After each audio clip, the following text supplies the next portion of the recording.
A very good evening to you. I am Mark Seal with your Lime Sports World. Kevin McLean produced a classic fast bowling performance as the Sajikura High Performance Center pulled off a superb upset over West Indies in their 40-over Carib Asian Series match today in Dubai. The tall right-arm Barbadian took 4 wickets in his first spell and returned to take another to end the innings at the International Cricket Council's Global Cricket Academy. He finished with the impressive figures of 5 for 19 as West Indies fell for just 73 of 30.2 overs. The HPC then reached 74 for 4 of 21.3 overs for their 4th consecutive win on tour and the biggest victory since the program started back in April 2010. Meanwhile, the West Indies under-19s lost their second match in a row on their quadrangular one-day series in India. This time they went down by 137 runs to the Australian under-19s at the Port Trust Diamond Jubilee Stadium. Batting first, the Aussies racked up an impressive 330 for 7 in their 50 overs as Cameron Bancroft knocked up a runner ball 104. Jerome Jones had the best figures of 2 for 49 from 6 overs. In reply, the West Indies under-19s were bowled out in the 40th over for 193. Skipper Craig Brathwaite led the way with 58, while Kyle Mayers added 42. In more cricket news, Kolkata Knight Riders breezed past Chris Gayle and home team Royal Challengers Bangalore by 9 wickets today to keep their hopes alive in the Champions League 2020 in India. In chasing a modest target of 170 set by the Challengers in their 20 overs, the Knight Riders scored 171 for 1 in 17.3 overs, with man of the match Jacques Kallis leading the way with 64, while Gautam Gambhir supported with 55 as those two put on a defiant 109 second-wicket partnership. Gayle opened for the Challengers and scored a brisk 25 with 3 mighty sixes. Here comes Lee. And Gayle takes the aerial route. Massive. Take that. Cleaned him up. What a yorker this from Kallis. That's in the air. Should be taken. He flashes hard and gets 4. Well, he got hold of that well enough. Experience. I'll just need to cut you short, Vaz, for a minute because the catch has been taken in the deep by Ryan Tendoshkadi. And big sixes. Well, the bails come off. He's asked for the third umpire. Out is the decision. Again, he takes the aerial route. Inside out. Clears the boundary. That's bowled straight to mid-wicket. He's given him. Hold him back for the leading run scorer. Oh, good shot, good shot. Well, it's not just Vettori. It's Bhatkal at the other end. Now, how's that for a shot? Kashkari, Manoj Tiwari. And we'll get another boundary. Now, this should be taken. So there should be a wicket at the last ball. The Kolkata Knight Riders, they've got to make 170 from 20 overs at 8.5 an over. Overbid on. This time he gets some bat. That is a good shot. Excellent use of the feet. Oh, he's got that through. Short ball. Oh, he's hit that well. And again, this might go even further.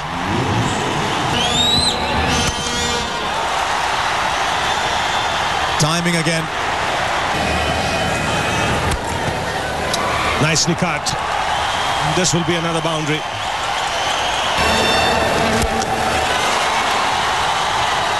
That'll help.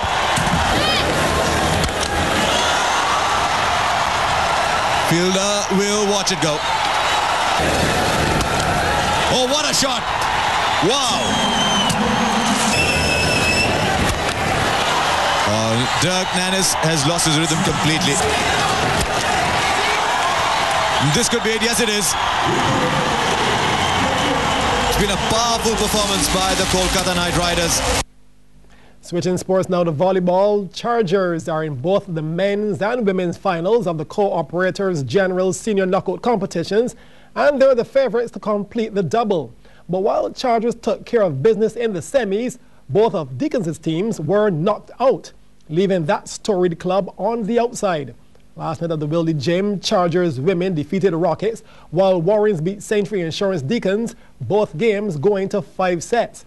However, in the men, both semis were virtual no contests, as Chargers swept aside Cormier, and in the match of the night, Progressive got sweet revenge for the beating they got in the prelims from RBTT Deacons. Katrina Wickham of Rockets putting some English on her serve. Chargers can't handle. Rockets taking the first set 26-24. Payback time for Chargers as Avara Brown also comes up with the ace. 25-19, they take the second. Again, a serve gives trouble. Rockets with the overset, and Sharon Bavell sends it back where it came from. Chargers winning that one, 25-20, and they're now up 2-1. Rockets battled back in the fourth, winning it 25-21 to draw a level at 2-all.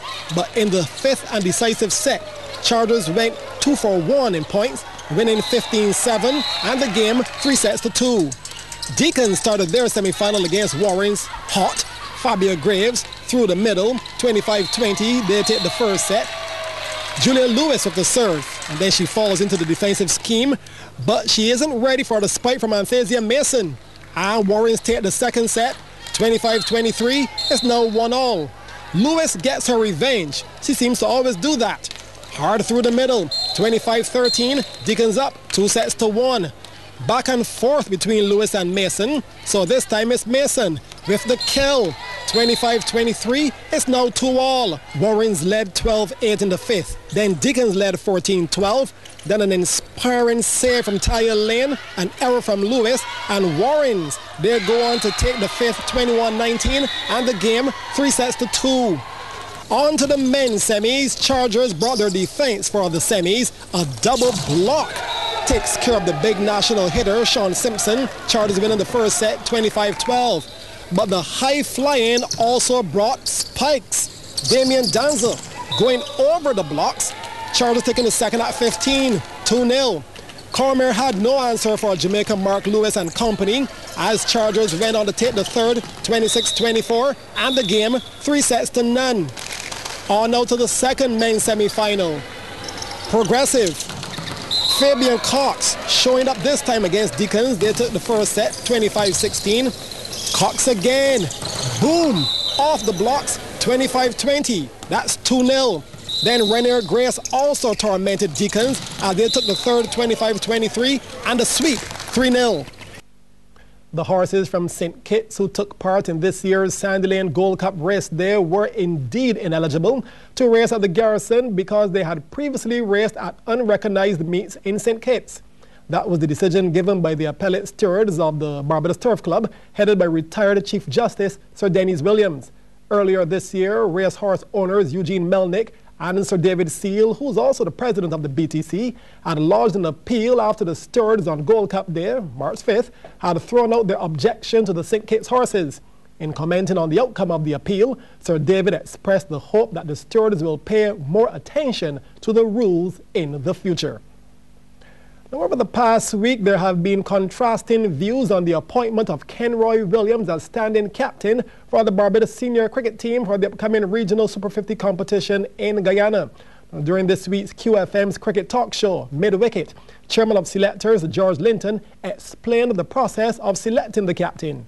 All the selection panel really does is recommend to the board the person or persons they would like to lead Barbados.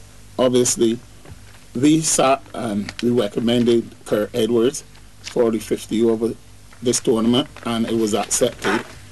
But we recognize in his absence, we needed someone to lead the team.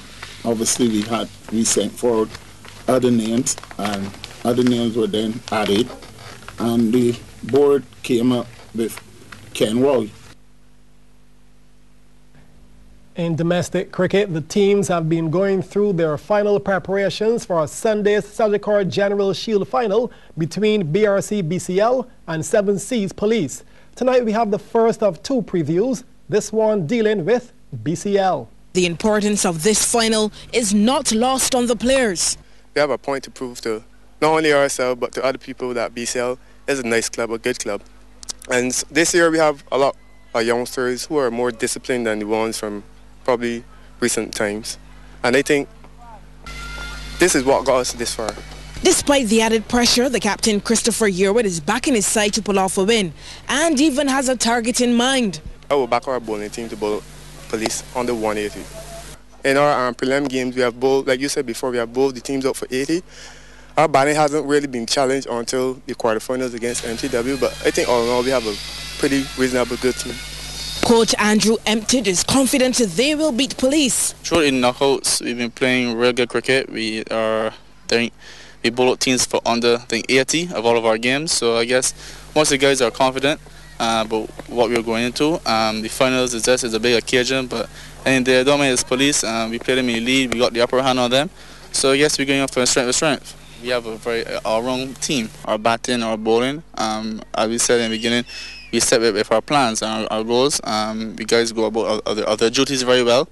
So just a matter of we actually playing cricket on the day and trying to come out on top. On a personal note, he's also looking forward to a battle in the middle between himself and the former Barbados and West Indies player Collis King. Well, Collis is a very experienced batsman, very experienced bowler myself. So it doesn't matter of actually playing cricket on the day. That day is Sunday, the Sagicor General Shield final at the Desmond Haynes Oval. Marsha Boyce, CBC Sports.